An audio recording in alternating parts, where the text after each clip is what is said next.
तो हम अध्ययन कर रहे हैं दूसरे अध्याय के 32वें श्लोक से। और पिछले श्लोक में हमने अध्ययन किया था, भगवान ने जो बताया कि आपका धर्म युद्ध करना है और ये स्वधर्म है आपका, इसलिए आपको इससे विरत नहीं होना चाहिए।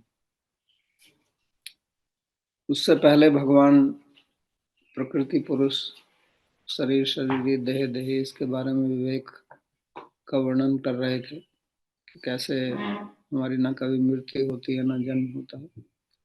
और अब इस शरीर की दृष्टि से बात कर रहे हैं। वो आत्मा की दृष्टि से उन्होंने प्रवचन किया था, ज्ञान दिया था अर्जुन को। और भगवान बताना चाहते हैं कि दोनों ही दृष्टि से, चाहे अपने आप को आप शरीर मानते हैं, चाहे अपने आप को आप आत्मा मानते हैं, दोनों ही दृष्टि से युद्ध से विरत होना आपके लिए ठीक नहीं है। क्योंकि हम अगर आत्मा भी हैं तो इस समय अपने शरीर में ही, और शरीर का अपना एक धर्म है, एक स्वभाव है, और वो स्वभाव हमको चलाता रहता है। जैसे मैंने बताया था कि कंप्यूटर में जो प्रोग्राम होता है वो प्रोग्राम से ही कंप्यूटर चलता है। ऐसे ही बचपन में जो हमारे संस्कार पड़ जाते हैं और जो वासनाएं लेकर हम पैदा होते हैं पूर्व जन्म के कर्मों के अनुसार, तो वही हमको चलाती हैं। हमारी सबकी अपनी अपनी एक प्रकृति है, एक स्वभाव है, उसके अनुसार हमारे क्रियाकलाप होते हैं, हमारे अंदर विचार आते हैं। कुछ चीज़ें हमको अच्छी लगती हैं, कुछ बुरी लगती हैं। हर एक व्यक्ति का, जैसे भगवान आगे कहेंगे, ये इंद्रियस्य इंद्रियस्य अर्थे राग द्वेष व्यवस्थित, कि हर एक व्यक्ति की प्रत्येक इंद्रिय का कुछ न कुछ विषय है जो उसको अच्छा लगता है, कुछ विषय है जो उसको अच्छा नहीं लगता है, और ये सबका भिन्न भिन्न होता है। किसी को कोई खाना पसंद आता है, किसी को कोई खाना पसंद आता है, किसी को कोई दूसरा संगीत अच्छा लगता है, किसी को दूसरा संगीत अच्छा लगता है। तो ये सब भेद, ये विभिन्नता क्यों होती है? ये होती है हमारे स्वभाव के कारण।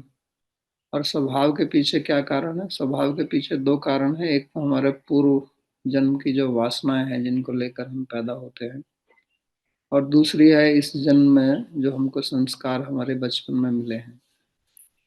और जब 3-4 वर्ष का व्यक्ति होता है, उस समय तक उसके काफी संस्कार इकट्ठे हो जाते हैं, और जब तक वो 7 वर्ष का होता है तो प्राय करके 90% उसके संस्कार जो है वो स्थिर हो जाते हैं। बाकी जीवन में 10% ही बदलाव होता रहता है।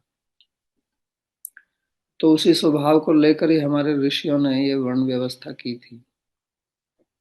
और वर्ण व्यवस्था का सिद्धांत जो है वो बहुत महत्वपूर्ण है, इसको समझना भी बहुत महत्वपूर्ण है। चाहे आजकल वर्ण व्यवस्था हो या ना हो, आप उसको माने या ना माने, लेकिन आपका अपना स्वभाव है, उसको आप नकार नहीं सकते हैं। चाहे आप भगवान में विश्वास करें, शास्त्र में विश्वास करें ना करें, लेकिन आपका जो स्वभाव है उसको तो मानना ही पड़ेगा। आपकी जो प्रकृति है उसको तो मानना ही पड़ेगा। चाहे आप नास्तिक हैं, आस्तिक हैं, उससे कोई फर्क नहीं पड़ता। और इसको समझना ही बुद्धिमत्ता है। जो इसको समझकर उसके अनुरूप कार्य करता है वो अपने जीवन में सफल होता है और सुखी रहता है। और जो इसको ना समझ के और कुछ श्रृंखलता से कार्य करता है वो दुखी रहता है, उसको कभी संतोष संतोष प्राप्त नहीं होता। क्योंकि स्वभाव के अनुसार कार्य करना ऐसे ही है जैसे आप नदी के प्रवाह के साथ में तैर रहे हैं, और स्वभाव के विरुद्ध काम करने का मतलब है जैसे आप नदी का जो प्रवाह है उसके विरुद्ध में तैरना चाहते हैं। तो ये सभी समझ सकते हैं कि अगर प्रवाह के विरुद्ध में हम काम करेंगे तो उसमें कितना प्रयत्न आपको करना पड़ेगा, और फिर भी आप ज्यादा दूर नहीं तैर सकते हैं। लेकिन अगर प्रवाह के साथ में आप तैरते हैं तो बहुत आसानी से बहुत दूर तक आप जा सकते हैं। तो यही वर्णाश्रम धर्म का सिद्धांत है। आजकल जो सब ये किया जा रहा है कि सब बराबर हैं, हम सब एक हैं, इसमें कुछ सत्यता है, लेकिन ये अंतिम सत्य नहीं है। हम सब एक हैं क्योंकि हम सब मनुष्य हैं। हम सब, हमारे सब के 2 हाथ पैर हैं, 2 नाक कान इत्यादि, इस विषय में हम सब एक हैं। लेकिन हम सबके स्वभाव अलग अलग हैं। जैसे सारे कंप्यूटर एक हैं, क्योंकि कंप्यूटर है, सब में स्क्रीन है, कीबोर्ड है, उसका जो भी मेमोरी है, प्रोसेसर है, हार्ड डिस्क है, ये सब में एक ही है, लेकिन उसके अंदर जो प्रोग्राम है वो तो भिन्न भिन्न है ना। तो जैसे हार्डवेयर है और सॉफ्टवेयर है, तो सब कंप्यूटर का सॉफ्टवेयर अलग अलग है। किसी दो कंप्यूटर का सॉफ्टवेयर आपको एक नहीं मिलेगा। अगर आपने वही सॉफ्टवेयर लोड किया, फिर भी जो व्यक्ति उसको प्रयोग कर रहा है वो तो अलग ही उसमें टाइप करेगा ना। तो बिल्कुल 100% एक तो आपको नहीं मिलेगा। और फिर हार्डवेयर में भी अंतर है, कौन सी कंपनी का है उसके अनुसार भी अंतर है। तो ऐसे ही हमारे जो शरीर हैं वो हार्डवेयर है, और उसमें हम हमारे अंदर जो संस्कार हैं वो सॉफ्टवेयर है। तो दोनों को समझकर हमको काम करना पड़ेगा। दोनों के गुण धर्म को समझकर अगर हम कार्य करते हैं, तभी हम सफलता प्राप्त कर सकते हैं अपने जीवन में। और सफलता क्या है? प्रसन्न होना, संतुष्ट रहना, शांति पूर्वक जीवन बिताना, यही तो सफलता है।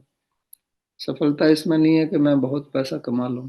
आजकल जैसा लोग सोचते रहते हैं कि करोड़पति बनोगे, अरबपति बनोगे, लेकिन आप देख रहे हैं बहुत बड़े बड़े अरबपति जेल में पड़े हुए हैं, दुखी हैं।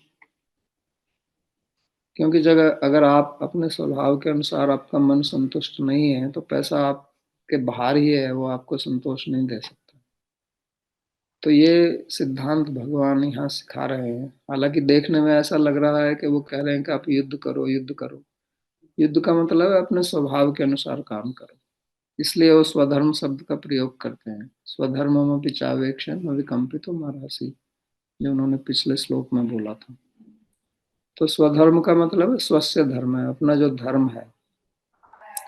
और स्व का मतलब धन भी होता है। स्व का मतलब अपना आप भी होता है, स्व का मतलब धन भी होता है, इसलिए स्वामी बोलते हैं ना। स्वामी शब्द का मतलब हो जाए जो मालिक है। किसका मालिक है? धन का मालिक।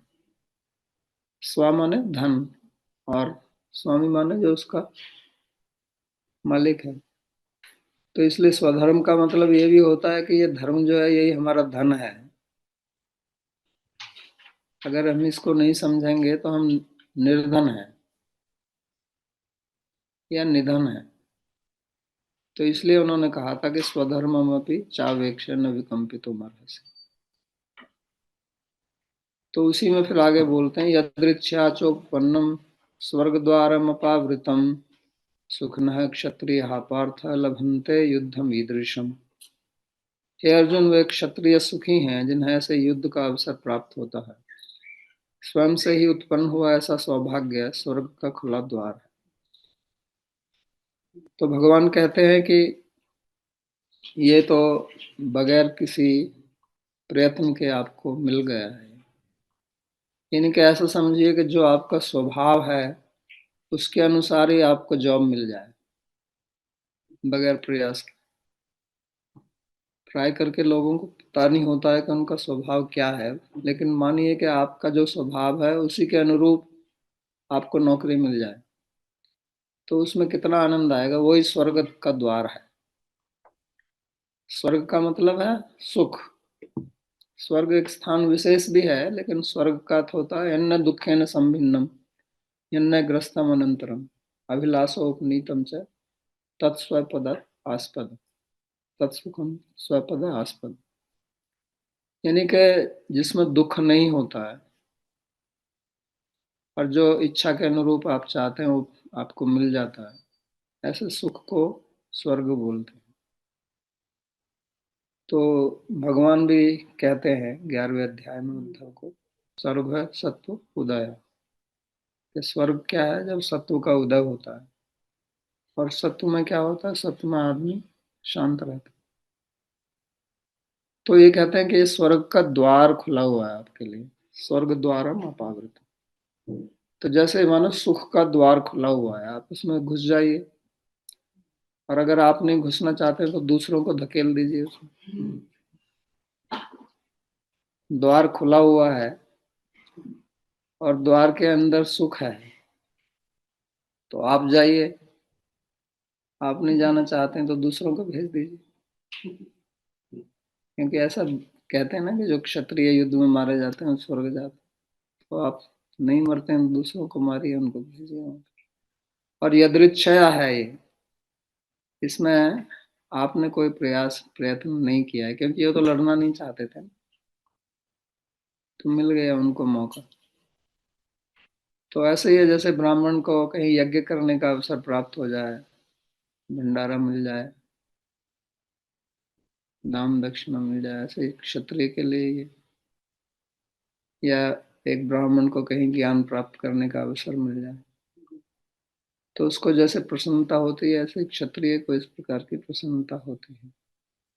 तो इसलिए कहते हैं कि ये तो एकदम से स्वर्ग का द्वार खुला हुआ है, इसलिए आपको तो प्रसन्न होना चाहिए इससे। सुखिन क्षत्रिय पार्थ, आप स्वर्ग काम यजेत। हमारे वेद में लिखा है कि अगर आपको स्वर्ग जाना है तो यज्ञ करो, 10 पौर्णमास यज्ञ कीजिए, 10 पौर्णमास अभियान स्वर्ग काम यजेत, स्वामी ने यजेत। तो उसमें बहुत प्रयास आपको करना पड़ेगा, बहुत वस्तुओं का आपको संग्रह करना पड़ेगा, और फिर भी उसमें शंका है कि आप स्वर्ग जाएं ना जाएं, क्योंकि उसमें अगर त्रुटि रह गई तो नहीं जाएंगे। यहाँ कोई शंका नहीं है, युद्ध के क्षेत्र में मरे और स्वर्ग गए, इसलिए बोलते हैं स्वर्ग द्वार अपावृतम। तो क्षत्रिय के लिए तो यही प्रसन्नता का विषय है, इसलिए कहते हैं कि आप अपने धर्म का पालन कीजिए। तो इसी को गुणतंत्र बोलते हैं, मेरिटोक्रेसी, जिसके विरुद्ध में आज बहुत अभियान चल रहा है कि सब जगह जो है आरक्षण कीजिए, सीट रिजर्व कीजिए, इनके लिए भी कीजिए, इतने ये प्रकार के व्यक्ति भी होने चाहिए, इतनी स्त्रियां होनी चाहिए, इतने पुरुष होने चाहिए। तो ये इसके विरुद्ध में है। जिसकी जहाँ योग्यता है उसको वहां लगाइए, और अगर आप जिसका योग्यता नहीं है, जिसका वो स्वभाव नहीं है, उसका वो गुण धर्म नहीं है, उसको उस काम में लगा देंगे तो क्या होगा, इसमें कुछ होने वाला नहीं है, और रुचि से काम करेंगे नहीं। तो जैसे मैं आपको एक उदाहरण देता हूँ कि यहाँ मथुरा में जो डिस्ट्रिक्ट कोर्ट है, तो पिछले 40 दिन से कुछ भी काम नहीं हो रहा, क्योंकि मेरा एक केस पड़ा हुआ है, इसलिए मैं जानता हूँ। वास्तव में तो पिछले 2 महीने से मैं रोज पता लगाता हूँ, तो वहाँ कोई ना कोई जो बार एसोसिएशन का जो अध्यक्ष है, वो कुछ ना कुछ बहाना ढूंढता है कि आज काम नहीं होगा, और वो जो कह देता है वो सब मान के चुप हो जाते हैं, क्योंकि बगैर अधिवक्ताओं के कोर्ट में कुछ होता नहीं है। और वो कुछ ना कुछ, आज हेमा मालिनी अपना पर्चा दाखिल करेगी, आज योगी आदित्यनाथ मथुरा आ रहे हैं, अब तो जुम्मा हो गया, जुम्मा माने शुक्रवार, और मुसलमानों का वो चल रहा है अभी रमजान, इसलिए उनका आदर करेंगे। यहाँ तक कि 1 महीने तक काम नहीं हुआ, फिर उन्होंने मीटिंग की, उन्होंने कहा अभी तो ये आज बृहस्पति हो गया, 2 दिन अब इतने समय तक बंद रहा है, 2 दिन और बंद रखते हैं, बगैर किसी कारण के। और फिर जब सोमवार आया तो कुछ नया तरीका निकाल। तो इससे पता लगता है कि ये उनका स्वभाव नहीं है, क्योंकि अगर स्वभाव होता तो ऐसा क्यों करते हो।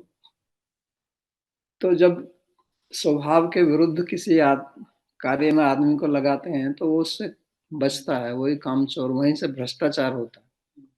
क्योंकि भगवान आगे गीता में कहेंगे कर्मण्येव अधिकारस्ते मा फलेषु कदाचन, कि आपका कर्म में अधिकार है और फल में आपका नियंत्रण नहीं है। भ्रष्टाचार किसको बोलते हैं, जो काम नहीं करना चाहता है और फल चाहता है, उसी को भ्रष्टाचार बोलते हैं। तो फल तो सब चाहते हैं कि हमको पैसा मिले, हमको तरक्की हो, हमारा ये बढ़ जाए, नौकरी, हमारा प्रमोशन हो, लेकिन काम नहीं करना चाहते। तो ये भ्रष्टाचार का मूल है, और उसका मूल क्या है, आप अपने स्वभाव के अनुसार कार्य नहीं कर रहे। क्योंकि अगर आप अपने स्वभाव के अनुसार कार्य करेंगे तो आपको कहने की आवश्यकता नहीं पड़ेगी कि इसको आप करो। यहाँ अर्जुन को इसलिए कह रहे हैं क्योंकि वो एक विषम स्थिति में आ गया है, और ये विषम स्थिति ज्यादा देर उसके लिए भी नहीं टिकेगी। इसलिए उसको समझा रहे हैं कि आप गलती कर रहे हैं, ऐसा मत कीजिए, बाद में आपको पछताना पड़ेगा। आगे कहेंगे मिथ्या एष व्यवसायस्ते प्रकृति त्वाम निवोक्ष्यसि, कि आपका ये जो निश्चय है कि मैं युद्ध नहीं करूंगा, न युद्ध सहित गोविंद, यही शब्द का प्रयोग करते हैं। ये आपका व्यवसाय, ये निश्चय मिथ्या है, इसमें कोई तत्व नहीं है, क्योंकि आपकी प्रकृति ही है वो आपको लड़ने में लगा देगी। आप प्रकृति से बच नहीं सकते हैं, जिसकी जो प्रकृति है वो उसमें उसको लगाएगी ही।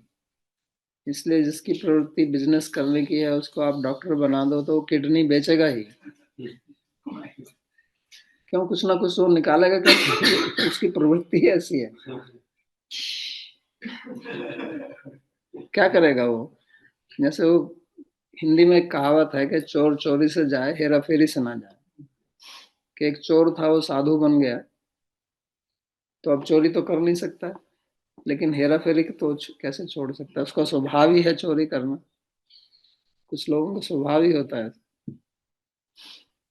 तो रात को जो है, जब साधु लोग सो जाते थे तो सबके बिस्तर का उसका लोटा वहां रख दिया, उसका जपमाला यहाँ रख दिया। सुबह जब लोग उठे तो देखे मेरा लोटा कहाँ गया, मेरी जपमाला कहाँ गई। तो रोज दूसरी जगह पे मिलते थे। तो एक दिन किसी ने सोचा कि होता क्या है, तो छुप के बैठ के देखा उसने। तो रात को जब सब सो गए तो ये व्यक्ति जो चोर था, जो साधु बन गया, ये उठा और सबका इधर उधर रखने लगा। तो उसने उसको पकड़ा कि भाई तुम क्यों कर रहे हो उसको? तो उसने कहा महाराज मैं चोर था पहले, अब चोरी तो कर नहीं सकता, मेरी आदत ही है रात को कुछ ना कुछ करने की, तो इसलिए मैं इतना ही करता हूँ, मैं किसी का कोई नुकसान नहीं करता। तो ये स्वभाव की बात है। तो स्वभाव को छोड़ना बहुत कठिन काम है। तो ये शिक्षा भगवान हमको यहाँ दे रहे हैं कि हमको अपने स्वभाव को समझकर और उसको किस प्रकार से हमें धर्म में लगाना है। तो इसलिए कहते हैं कि यदृच्छा चोपपन्न स्वर्ग द्वारम अपावृतम। तो हमारे जीवन में भी कभी कभी ऐसी स्थिति आती है जो अपने आप हो जाती है। फिर लोग पूछते हैं कि मेरे साथ ऐसे क्यों हुआ। कुछ लोग ऐसे पूछते हैं कि मैं भक्त कैसे बन गया। पूछते हैं ना, मैंने तो कुछ किया नहीं।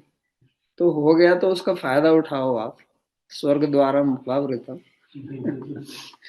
अब ये चिंता मत करो कि ऐसा मेरे साथ क्यों हुआ, मैं भक्ति मार्ग में क्यों आ गया, मैं तो ऐसा कोई योजना नहीं बना रहा था। तो भगवान की कृपा से हो गया। यदृच्छा का मतलब भगवान की कृपा भी होता है।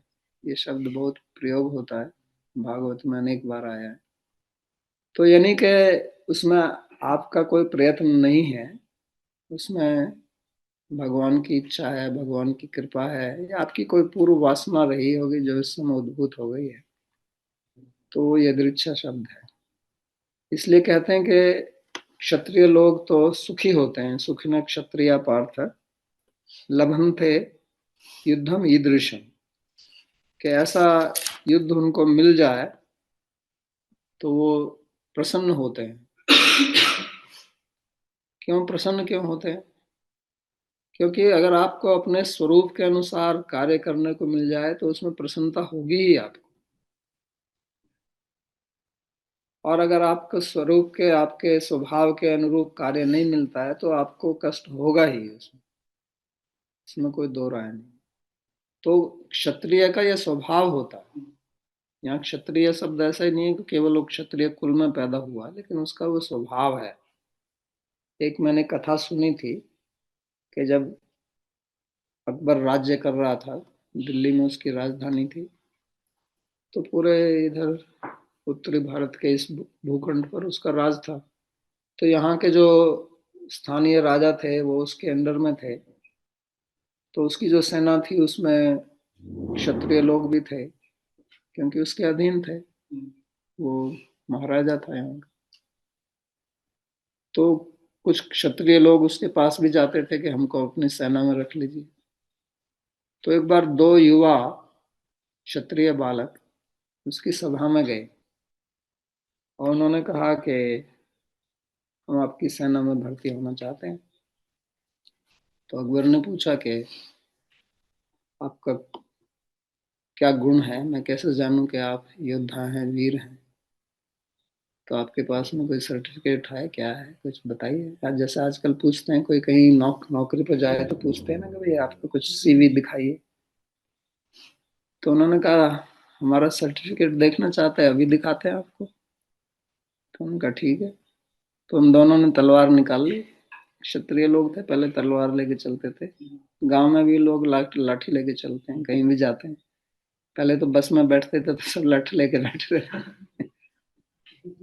मैंने देखा है, ये प्रथा थी। गांव में कोई भी कहीं आदमी जाता है, खेत पे भी जाता है, तो हाथ में लठ होता है।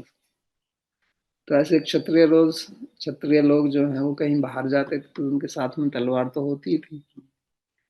तो उन्होंने तलवार निकाली और दोनों आपस में युद्ध करने लगे वहीं उसके सामने ही। और युद्ध करते करते दोनों ने एक दूसरे को मार दिया।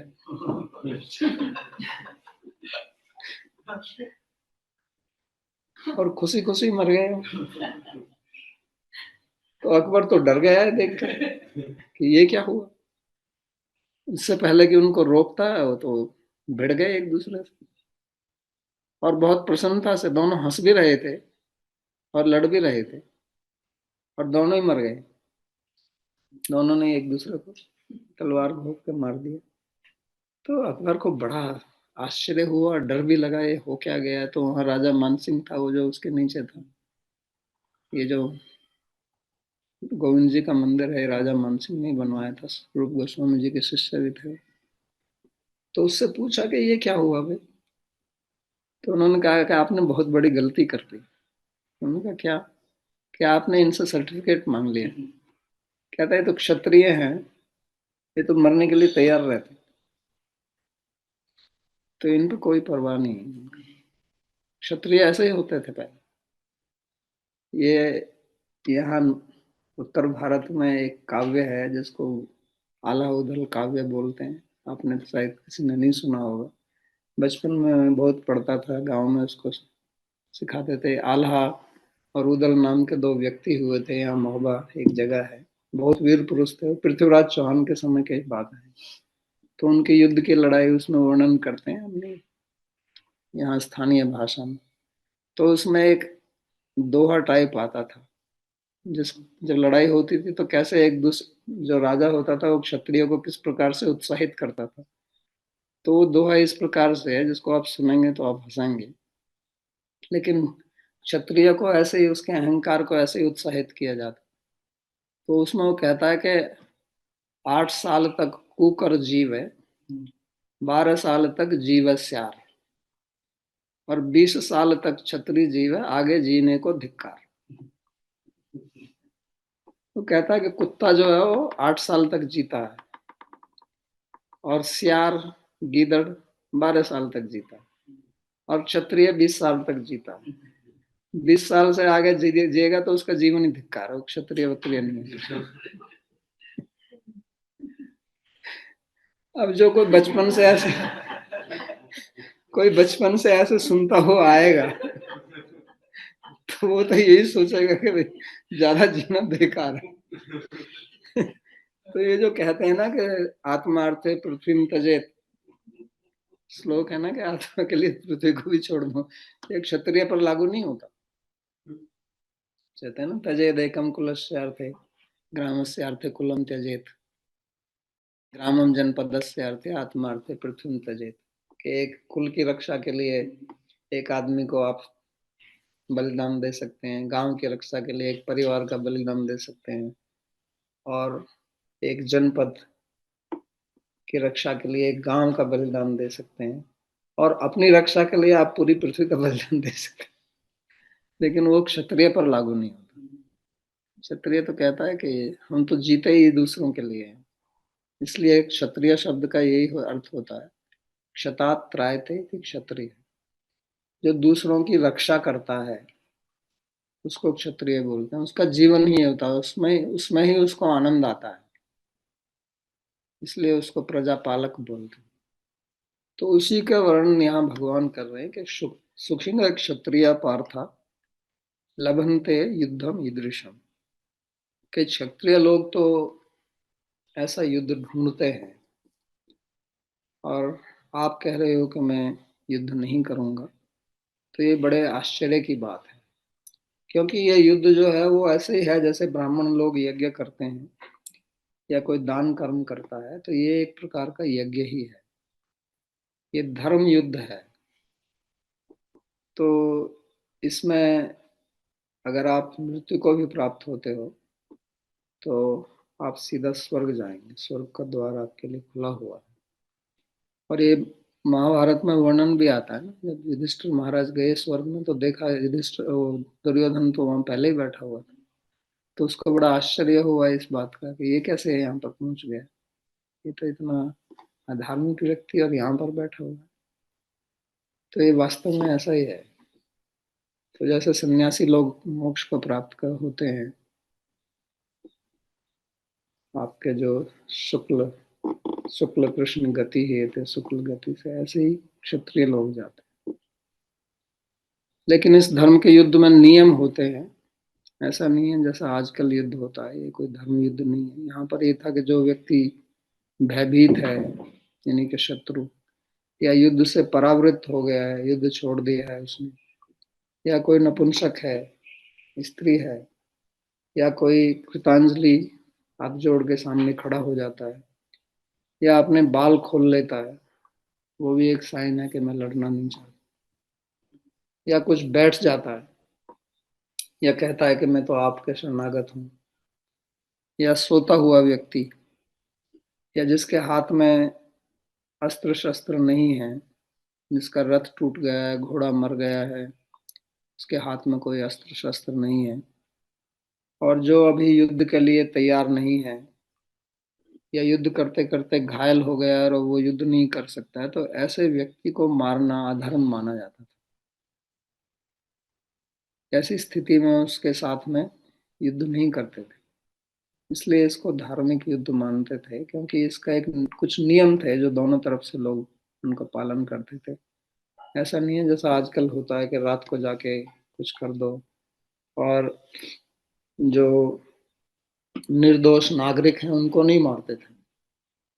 आजकल जो सेना जीत जाती है फिर वहां के लोगों को पीड़ित करते हैं, लूटते हैं, मारते हैं, स्त्रियों के साथ में दुराचार करते हैं। ऐसा ये लोग नहीं करते थे। केवल जो सेना है उसी के साथ में युद्ध होता था, और वो नियम से होता था। उसके नियम पहले से ही घोषित किए जाते थे कि इतने बजे युद्ध आरंभ होगा, उतने बजे समाप्त हो जाएगा। तो वो जो शंख बजाया जाता था वो इसी प्रकार था, इसलिए इसको धर्म युद्ध बोलते हैं। जैसे मंदिर में भगवान की आरती होती है, शंख बजाते हैं, और जब आरती समाप्त होती है फिर शंख बजाते हैं। तो वो एक उद्घोष है कि अभी आरती आरंभ होने जा रही है और अभी आरती समाप्त हो गई। तो पहले युद्ध में भी ऐसे ही होता था। तो शंखान दद्मु पृथक पृथक पहले अध्याय में है ना, सबने अपने अपने शंख बजाए। तस्य संजनयन हर्षण कुरुवृद्ध पितामह, सो सिंहनाद अभिनवद्योच्चै शंखम दद्मु प्रतापवान। सबसे पहले भीष्म पितामह ने शंख बजाया, यानी कि उसने कहा कि अब युद्ध के लिए तैयार हैं। यानी कि दोनों सेनाएं पहले कहती थी कि दोनों सेनाएं तैयार हैं, तब युद्ध होता था। तो ऐसा जो है, ये ऐसे युद्ध में अगर कोई मरता था तो फिर वो स्वर्ग जाता। इसलिए भगवान कहते हैं कि यदृच्छा चोपन्न स्वर्ग द्वारा अपावृतम। और फिर आगे कहते हैं,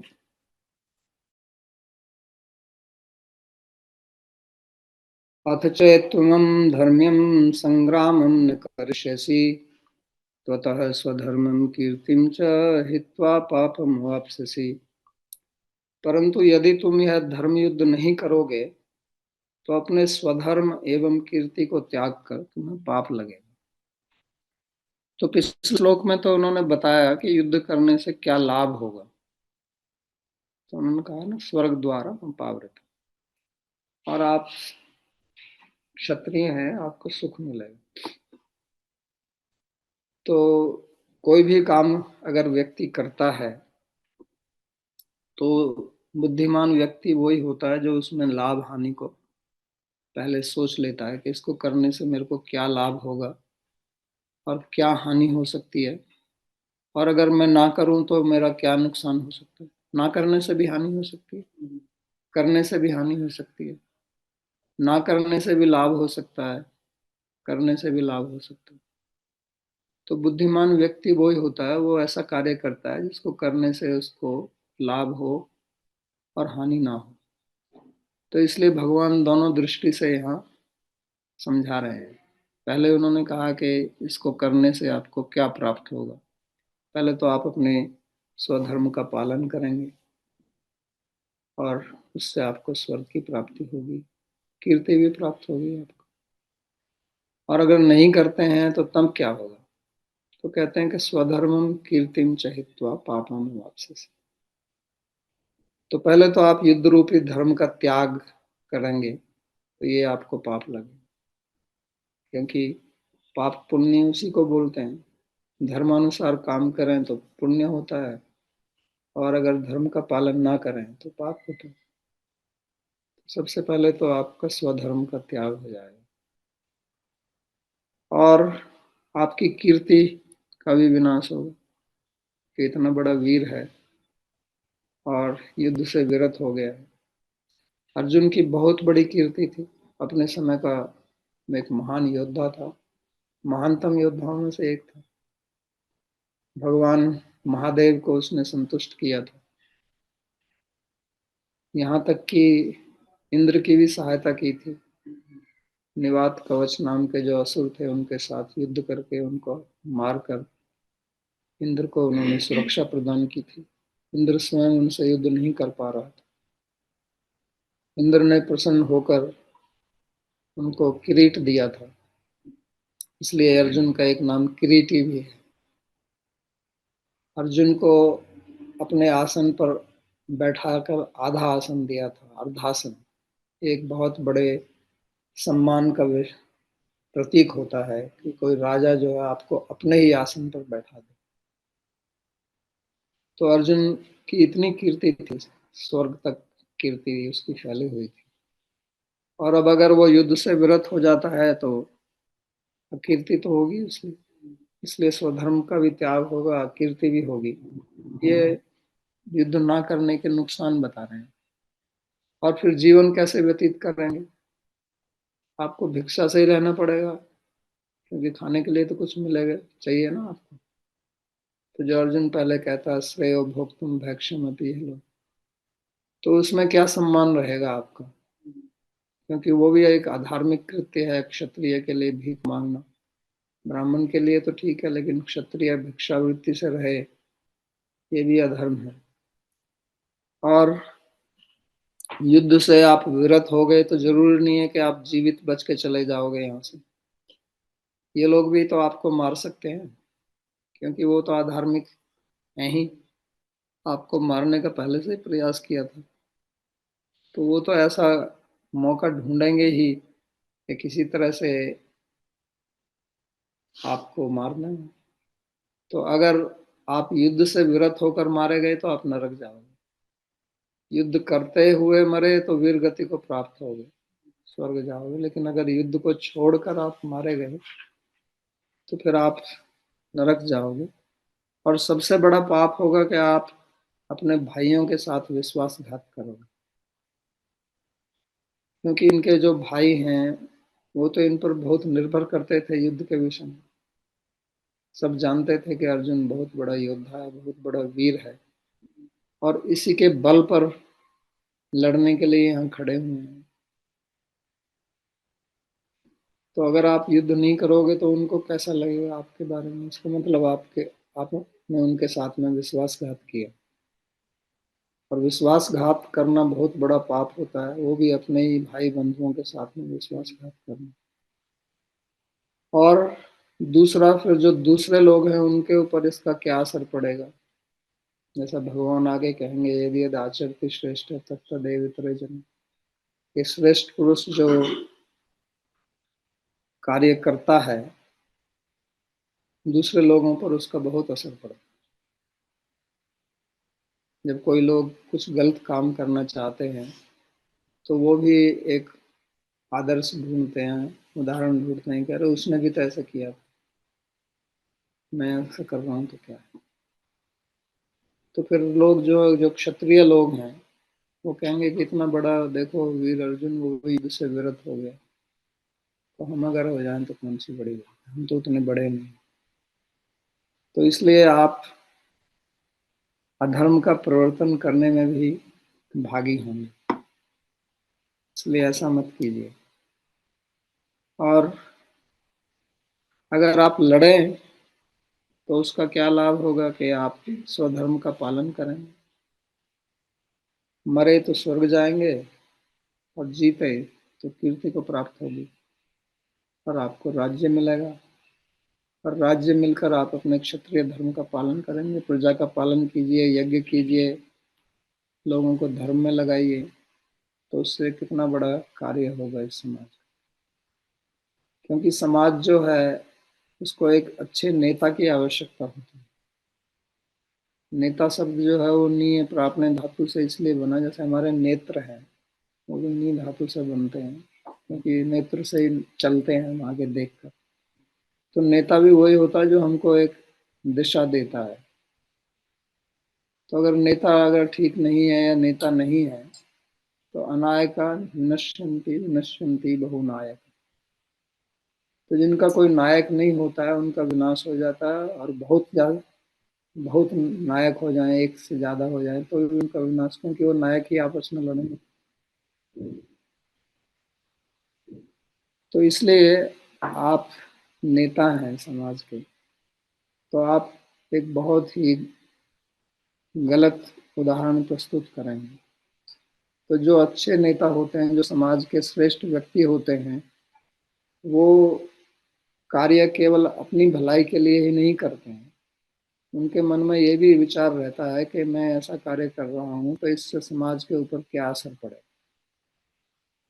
और विशेष तौर से जो राजा लोग होते हैं, क्योंकि हिंदी में या संस्कृत से ही आता है, यथा राजा तथा प्रजा। जैसा राजा होता है वैसे ही प्रजा हो जाती है। तो अगर राजा धार्मिक होगा तो प्रजा स्वतः ही धार्मिक होगी, और अगर राजा ही अधार्मिक हो जाएगा तो प्रजा तो अधार्मिक पहले से ही बनने के लिए तैयार बैठी रहती है। तो इसलिए आप युद्ध करने के लिए ये सब विचार कीजिए कि इसमें ना करने से आपको क्या हानि है और करने से क्या लाभ है। आप क्षत्रिय हैं, और क्षत्रिय जो है वो गौरव से मर सकता है, लेकिन गौरवहीन जीना पसंद नहीं करें। यानी कि सम्मान पूर्वक क्षत्रिय जीना चाहेगा और सम्मान पूर्वक मरना चाहेगा, लेकिन अपमान के सहित, असम्मान के सहित उसको राज्य भी मिले तो वो प्राप्त नहीं करना चाहेगा। क्षत्रिय ऐसा ही होते हैं। क्षत्रिय का एक बहुत बड़ा अपना अहंकार होता है जिससे वो चलते हैं, और इसलिए वो अपना शरीर न्यौछावर करने के लिए तैयार रहते हैं। लेकिन वो अहंकार उस तरह से पोषण किया जाता है उनका कि वो अहंकार जो है वो समाज के कल्याण में लगाए, लोगों की रक्षा करने के लिए लगाए। तो ये बहुत बड़ी महत्वपूर्ण बात है जो भगवान यहाँ बता रहे हैं, जो आजकल समाज में प्रचलित नहीं है, इसको भूल गए हैं। क्योंकि नेता के क्या गुण होने चाहिए ये अब हम भूल चुके हैं।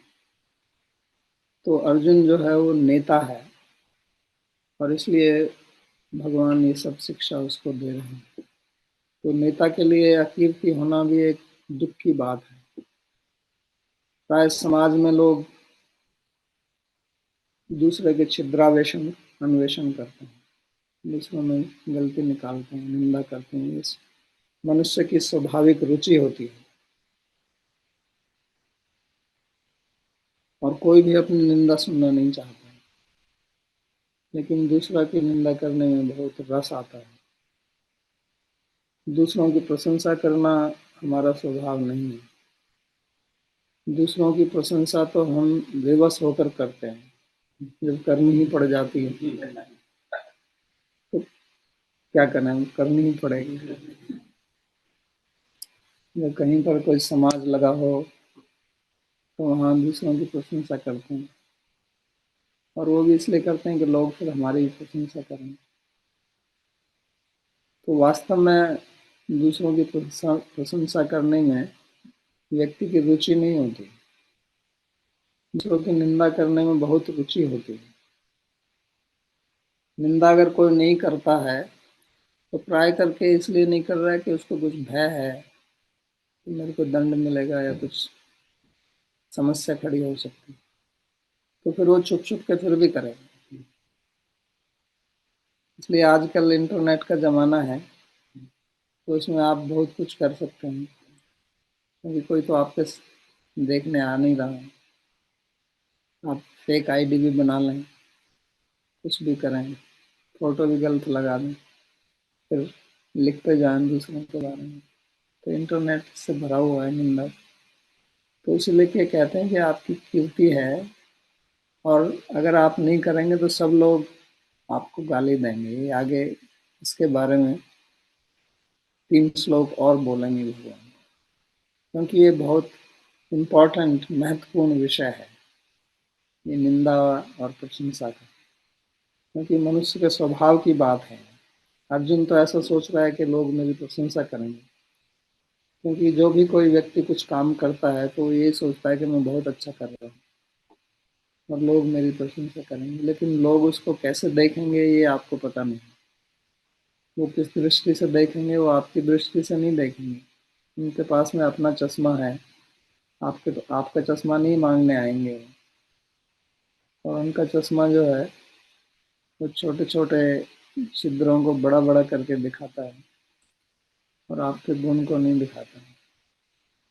तो इसलिए भगवान कहते हैं कि अथचेत इमं धर्मं संग्रामं न करिष्यसि ततः स्वधर्मं कीर्तिं च हित्वा पापं वाप्स्यसि। तो अर्जुन जो है वो सोच रहा है कि लड़ना अधर्म है, गुरुवध करने से मेरे को अधर्म लगेगा। और दूसरी तरफ भगवान जो है कहते हैं कि स्वधर्म का त्याग वो पाप। तो इन दोनों का विश्लेषण हो रहा है यहाँ पर कि वास्तव में इसको करना चाहिए या नहीं करना चाहिए।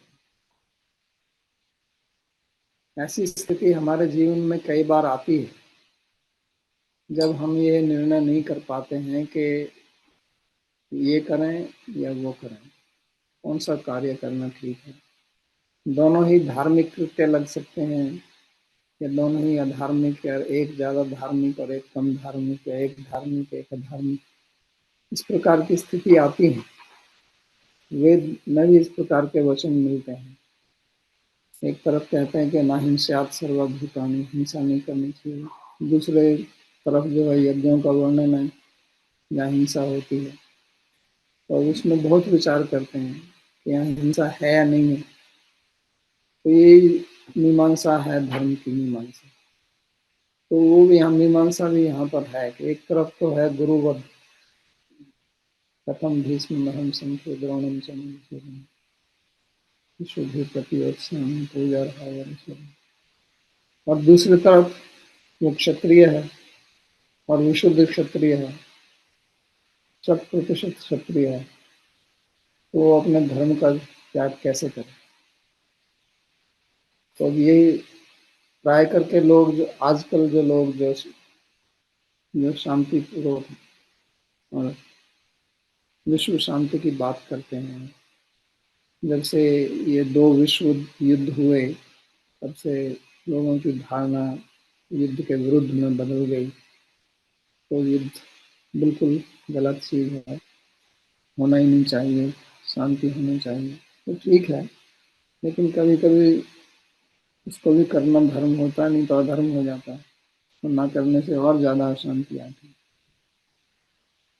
तो यही मीमांसा यहाँ पर कर रहे हैं भगवान कि इसको आप सोचते हैं इस तरह से, लेकिन आपने क्या इस दृष्टि से विचार किया। तो लोग प्राय करके यही सोचते हैं कि भगवान तो अर्जुन को युद्ध में धकेल रहे हैं। ये बहुत बार प्रश्न पूछा जाता है कि भगवान अर्जुन को युद्ध का उपदेश क्यों दे रहे हैं। अर्जुन तो एक शांति प्रिय व्यक्ति है। तो इसके पीछे मानसिकता यही है कि हमको यही पढ़ाया गया है ज़्यादातर। और भारत में जो बौद्ध धर्म का प्रचार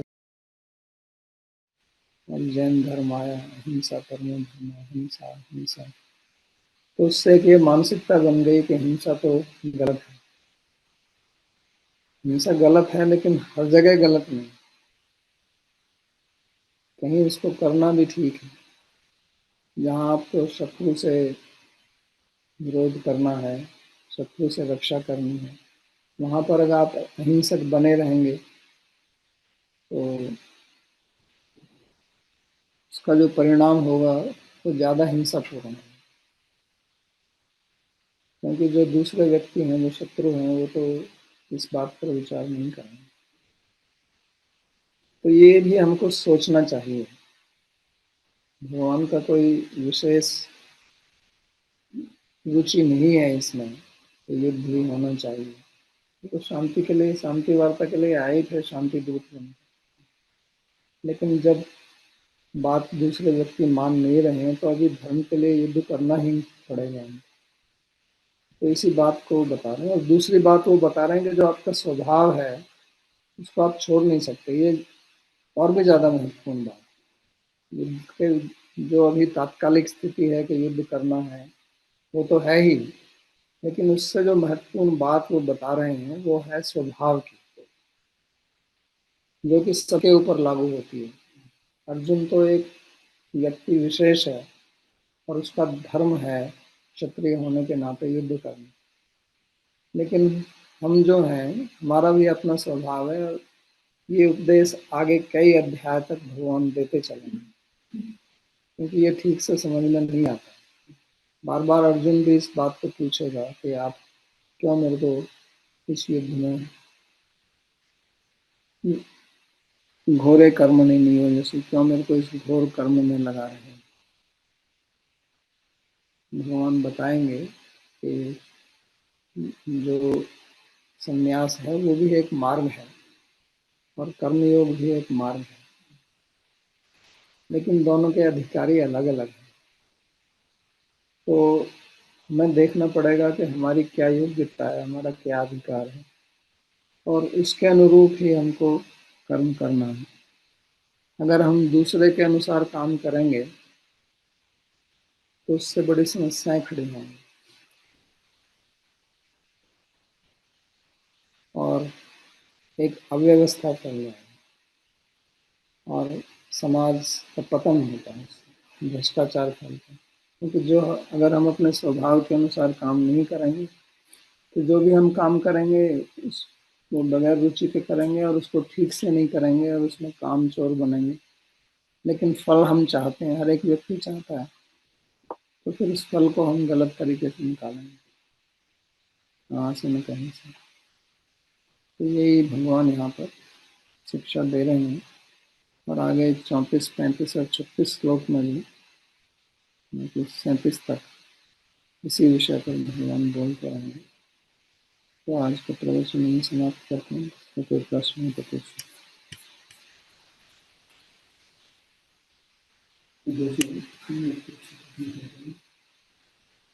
जैसे स्वभाव के माइक ले लो, माइक।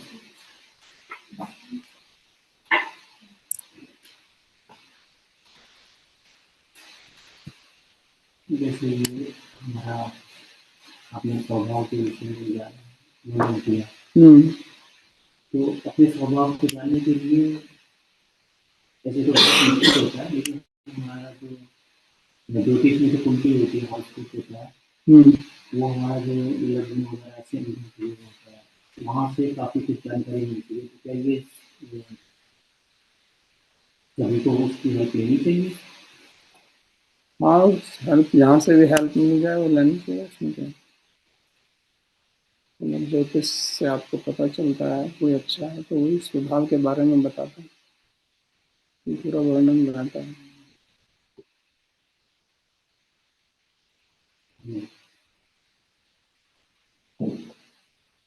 और किसी का कोई प्रश्न नहीं तो पूछ।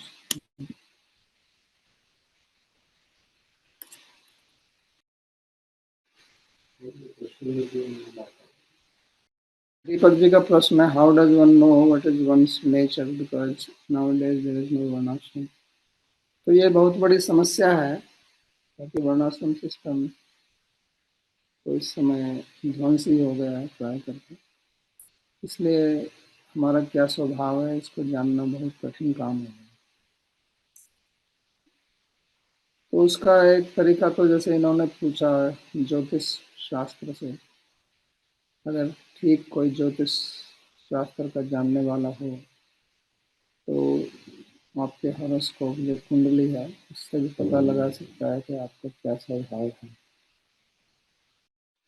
दूसरा, आप अपने आप भी इस पर थोड़ा चिंतन कर सकते हैं। स्वभाव, जैसा मैंने कहा कि स्वभाव वो है कि जिस काम को आप करें तो उसमें आपको रस आता है, आपके स्वभाव के अनुरूप होगा। उसमें आपको फिर वो बोर्डम, जामिता नहीं होगा। ऐसा नहीं होगा कि मैं छोड़ के कहीं और जाऊं। स्वभाव का मतलब ही होता है। तो इसलिए आपको स्वयं देखना पड़ेगा कि मेरे को किस कार्य को करने में आनंद आता है और इसमें मैं कभी बोर नहीं होता। मेरी ये इच्छा नहीं होती कि इससे कम मेरी छुट्टी मिलेगी। तो ये आपने आपको स्वयं चिंतन करना पड़ेगा, क्योंकि ये कोई दूसरा नहीं बता सकता है आपको किस चीज़ में आपका मन लगता है। और वो अगर करने को ना मिले तो आप थोड़े बेचैन रहते हैं और समय निकालते रहते हैं कि मैं करूँ, जिसको आजकल लोग कहते हैं ना हॉबी, ये मेरी हॉबी है। तो हॉबी और कुछ नहीं है, उसका स्वभाव है। क्योंकि हॉबी वही होती है जिसके लिए आपको कोई कुछ कहता नहीं है, ना उसके लिए कोई पैसा देता है आपको, फिर भी आप उसको करके उसमें आनंद लेते हैं। उसी को बोलते हैं ना हॉबी। हिंदी में क्या कहते हैं हॉबी तो मेरे को पता नहीं, लेकिन ये हॉबी का जो कॉन्सेप्ट है ये स्वभाव से ही आया है, यानी कि उसका स्वभाव है। तो इसलिए आपको पता लगाना पड़ेगा कि मेरा क्या है, किधर मेरी रुचि है। इसमें प्रश्न ये है कि ज़्यादातर केस अभी देखना चाहिए कि वन सेंटर भी होगा और संस्कार भी ठीक नहीं है, शिक्षा मिली संस्कृत वगैरह का ज्ञान पता नहीं है, तो इसका स्वभाव ही गलत हो जाता है, आखिरी का स्वभाव हो जाता हाँ, तो उसमें मैं क्या कर सकता हूँ उसमें? इसमें तो मेरा कोई नियंत्रण नहीं है। स्वभाव और आदत में क्या अंतर है? तो स्वभाव और आदत, आदत जो है वो होती है किसी चीज को बार बार करने से, इसको आदत बोलते हैं। जैसे उदाहरण के लिए कुछ लोगों को आदत हो जाती है सिगरेट पीने की, शराब पीने की, या कोई और गलत काम करने की। तो ये कोई स्वभाव नहीं है, उसको कोई जन्म से ऐसा पैदा नहीं होता है कि बचपन से ही सिगरेट पिएगा या बचपन से ही शराब पिएगा।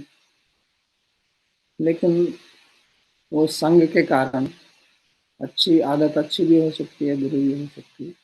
जैसा उसका संग होगा उसके अनुसार वो कार्य करने लगता है दूसरों के साथ मिलकर, और फिर धीरे धीरे उसकी आदत हो जाती है। आदत होने का मतलब कि आपकी जो इंद्रियां हैं, आपके जो विषय के साथ में जो संपर्क होता है उसमें आपको रस आने लगता है। तो इसका मतलब आपने उस प्रकार का आपका स्वभाव बन जाता है, तो पहले था नहीं। तो जैसे मैंने कहा कि स्वभाव, हम कुछ पैदा होते हैं कुछ कुछ प्रकार की वासना लेके, और कुछ फिर हमारे जैसे पालन पोषण होता है उसके अनुसार आते हैं, फिर बाद में कुछ बदलाव आता रहता है उसमें। तो उसी प्रकार से उसकी आदत हो जाती है। एक प्रश्न है कि जैसे ये बात चल रही थी कि दूसरे से अटैक करने गई, अब हमारे वर्तमान जीवन के अंदर बहुत सारे संघर्ष हैं, लेकिन इसमें से साधना के टाइम पे हम लोग जब कुछ भी खड़े होते हैं यहाँ पर स्नान नदी करके पवित्र होकर के बैठ रहे हैं, सब स्थानों के लिए नहीं होता, लेकिन कई स्थानों में मच्छर बहुत होते हैं, तो मच्छरों का अटैक, तो वो एक युद्ध की तरह ही हो गया अभी हमको तो दिक्कत। तो ऐसे केस में क्या करें कि मतलब मच्छर से मच्छरों से बचाव करो अपने। नहीं तो आपको मलेरिया हो जाएगा। हाँ, ये रक्षा करने का अधिकार है आपको, सबको अपनी रक्षा का अधिकार है।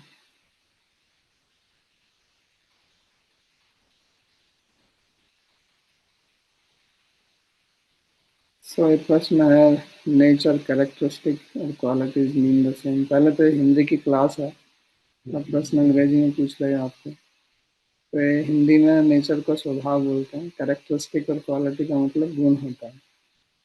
गुण जो है वो द्रव्य का होता है।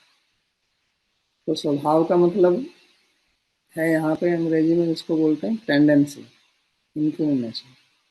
और गुण एक परमानेंट चीज होती है। गुण तो जिसको बोलते हैं कि जैसे चीनी का गुण है मीठा होना, तो इसको यहाँ इस विषय में इसको स्वभाव कहा जाता है। कैरेक्टरिस्टिक अगर आप बोलते हैं तो कैरेक्टरिस्टिक भी बोल सकते हैं स्वभाव को, लेकिन कुछ शब्दों का प्रयोग जो है किसी विशेष अर्थ में किया जाता है। अब मेरे को आप बताएं कि आप कैरेक्टरिस्टिक या क्वालिटी से क्या मतलब है आपका, तो मैं उत्तर दे सकती हूँ, लेकिन मेरे को सबका पता नहीं है इससे क्या मतलब है। स्वभाव परिवर्तित किया जा सकता है, हाँ परिवर्तित किया जा सकता है। उसी के लिए तो भगवान प्रयास कर रहे हैं यहाँ पे। आगे भगवान कहेंगे, इंद्रियस्य इंद्रियस्य अर्थे राग द्वेष व्यवस्थितौ तयोर्नव समागच्छेत् तौ यस्य परिपन्थः। हमारी इंद्रियों के राग और द्वेष हैं, लेकिन वो कहते हैं कि उनके वश में नहीं होना चाहिए। तो इसका मतलब वो नियंत्रण की बात कर रहे हैं। कामेषु क्रोधेषु रजोगुण समुद्भव, तो ये कहते हैं कि जही शत्रु महाबाहो काम रूपिणी दुरासद। इसको परिवर्तित किया जा सकता है, लेकिन उसके लिए मेहनत करनी पड़ेगी, आराम से नहीं होता। किसी को नॉलेज और वेल्थ दोनों ही पसंद हो तो उसका स्वभाव क्या हुआ? तो उसका स्वभाव क्या हुआ? उसका स्वभाव हुआ कि वो ज्ञान भी प्राप्त करना चाहता है और धन भी प्राप्त करना चाहता है। यही स्वभाव है। स्वभाव की हमने यहाँ कोई लिस्ट बना के नहीं रखी है। पुराने जमाने में थी ब्राह्मण क्षत्रिय वैश्य शूद्र स्वभाव के अनुसार, लेकिन अभी तो हम ऐसी बात नहीं कर रहे हैं। इसका मतलब आपके अंदर ब्राह्मणत्व भी है और वैश्यत्व भी है, दोनों का मेल है। जो शंकर की बात कर रहे थे ना पहले, वर्ण शंकर इसी को कहते हैं। ऐसा बहुत लोगों में होता है आजकल, क्योंकि वो वर्णाश्रम सिस्टम जो है वो आजकल शुद्ध अवस्था में तो है नहीं, इसका मिक्सचर हो गया सब, तो लोगों में मिक्स्ड मिश्रित संभावना है, स्वभाव है।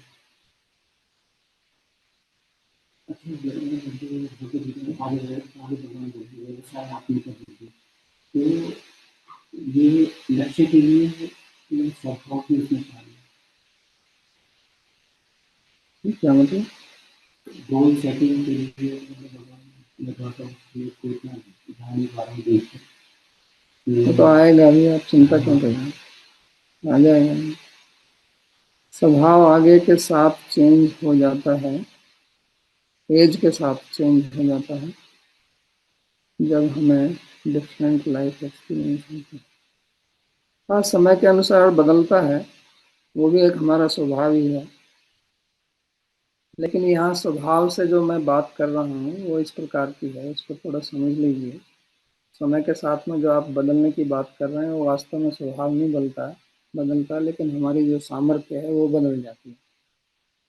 तो वो स्वभाव बदलने वाली बात नहीं है, वो हमारी सामर्थ्य बदलती है शरीर के अनुसार। लेकिन स्वभाव बदलना इतना आसान नहीं है उम्र के साथ।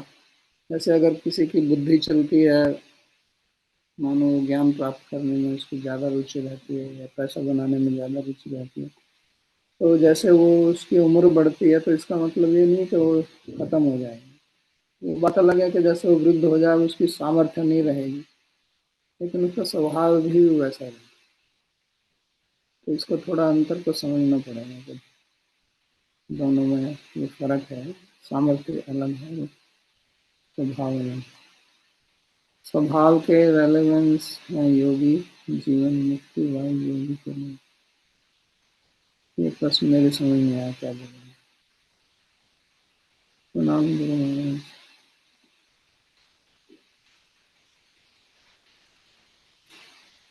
Namaskaram. Does working in alignment with one's स्वभाव help the person advance spiritually? Spiritually advance प्रश्न है कि अगर कोई व्यक्ति अपने स्वभाव के अनुसार काम करता है तो क्या उससे उसको आध्यात्मिक मार्ग में अग्रसर होने में सहायता मिलेगी? हाँ, अवश्य मिलेगी। उसका कारण यह है कि अगर आप अपने स्वभाव के अनुसार काम करते हैं तो आपका मन शांत रहेगा, प्रसन्नचित्त रहेंगे। तो फिर वो शांत मन से आप अपने आध्यात्मिक मार्ग में जो भी आपकी साधना है उसको ठीक से कर सकते हैं। नहीं तो कई लोग हैं जो काम करते हैं किसी कार्यालय में, और वहाँ जो काम करते हैं वो उनके स्वभाव के अनुसार नहीं होता, तो जब वो घर आते हैं तो बहुत चिड़चिड़ेपन से आते हैं। तो बैठ के फिर वो अगर बैठ के मानो कुछ आध्यात्मिक साधना करना चाहें तो वो चिड़चिड़े मन से होता नहीं है ठीक से। तो इसलिए इसका असर तो पड़ता ही है।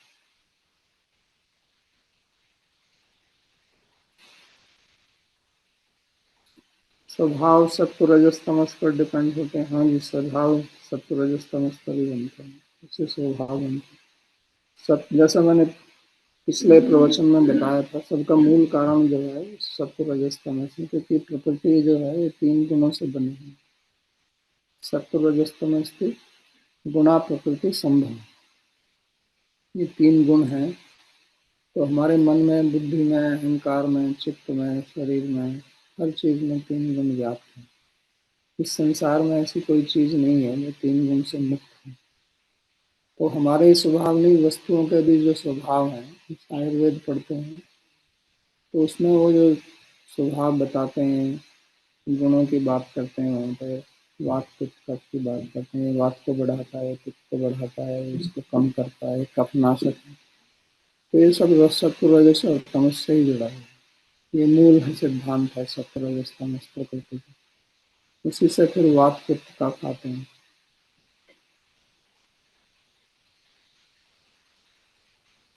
व्यक्ति में सत्व रजस तमस तो चेंज होते रहते हैं, तो फिर स्वभाव चेंज करने लगते हैं।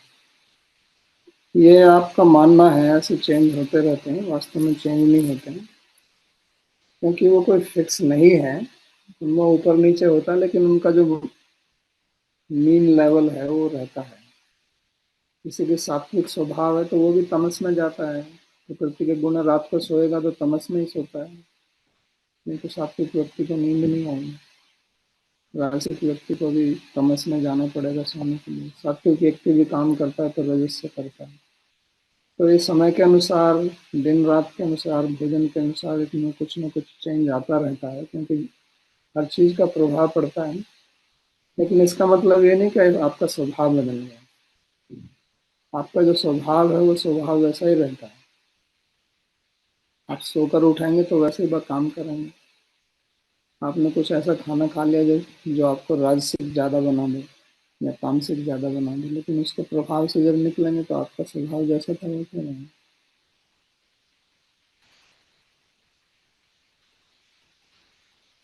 जो वन वन चार वन है, मान चतुर्थ तो ये गुणों पर ही रहा है, गुण के प्रभाव रहेंगे कि सक्रिय रजोगुण है। गुणों से ही होता है। अगर रजोगुण नहीं होगा तो युद्ध कैसे करेंगे? सबको गुण हो जाएगा तो बैठे लड़ने थोड़े जाएगा। तो यहाँ पर अर्जुन को जो स्थिति है, ये कौन से गुण में क्या है? अरे भैया, मैंने बताया ना कि ये गुण जो है वो हमेशा फिक्स नहीं रहते हैं। आपके दिन रात में बदलते रहते हैं। रात को तमस आता तभी तो आप सोते हैं ना। तो क्षत्रिय को भी नींद आएगी नहीं आएगी? तो अगर वो रजस में रहेगा तो उसको नींद नहीं आएगी, पागल हो जाएगा एक दिन। तो अभी वो विषाद में चला गया। ऐसी परिस्थिति देख के तमस आ गया उसको, कि बुद्धि आच्छन्न हो गई है तमस से। लेकिन इसका मतलब ये नहीं कि उसका स्वभाव बदल गया। इसलिए तो भगवान ने कहा प्रकृति त्वम नियच्छसि मिथ्या ऐसे वैसा ना योत्सयति नहीं, यदि अहंकार आश्रित न योत्सयति मनुष्य। अहंकार के कारण अगर तुम सोच रहे हो ना कि मैं युद्ध नहीं करूंगा, कहता है तुम्हारा बेकार की बात है। थोड़ी देर बाद में फिर आपका स्वभाव हो जाए। तो ऐसे टेम्परेरीली थोड़ी समय के लिए परिस्थिति बस बदल जाता है। आपको भूख लगी है, गुस्सा आता है, लेकिन गुस्सा आना कोई आपका स्वभाव थोड़ी है कि हमेशा गुस्सा आता नहीं। उस परिस्थिति के कारण हो गया ऐसा। तो जैसे वेव चलती है ना, कोई वेव है, उसका एक लाइन होता है, ऊपर नीचे जाती है, जैसे समुद्र है, तो उसका स्तर तो उतना रहता है, लेकिन उसमें वेव ऊपर नीचे उठती है। तो ऐसे होता रहता है। इसका मतलब ये थोड़ी कि उसका स्वभाव बदल गया।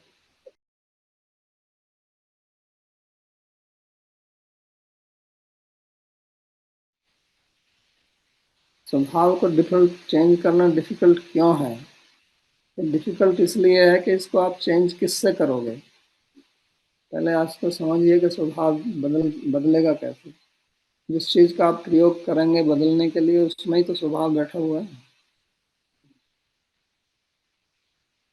भक्ति में आकर के तो बदलता है। आराम से नहीं बदलता है, ये मैं बता रहा हूँ। लोग भक्ति में आके भी वही स्वभाव से काम करते हैं ना।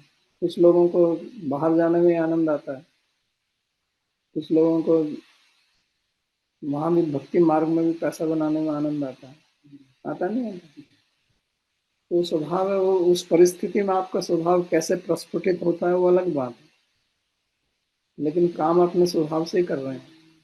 हाँ, यहाँ भक्ति में बदल सकता है अगर आप वास्तव में शरणागत हो जाएं और फिर गुरु आज्ञा से काम करें तो बदल जाएगा। मैंने ये नहीं तो कहा, ये तो नहीं कहा कि बदल ही नहीं सकता, लेकिन बदलना आसान नहीं है, कठिन काम है। स्वभाव अति दुरतिक्रम है।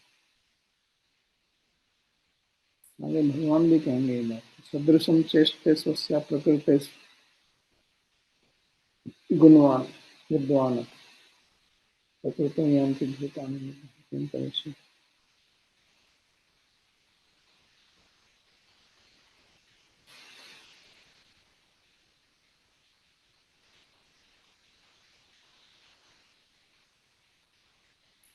कर्म सापेक्ष और कर्म निरपेक्ष में क्या अंतर है, ये आप साधक संजीवनी टीका पढ़िए स्वामी राम सुखदास जी की गीता पर, तो आप समझाएंगे आपको। ये हमारा मार्ग है नहीं।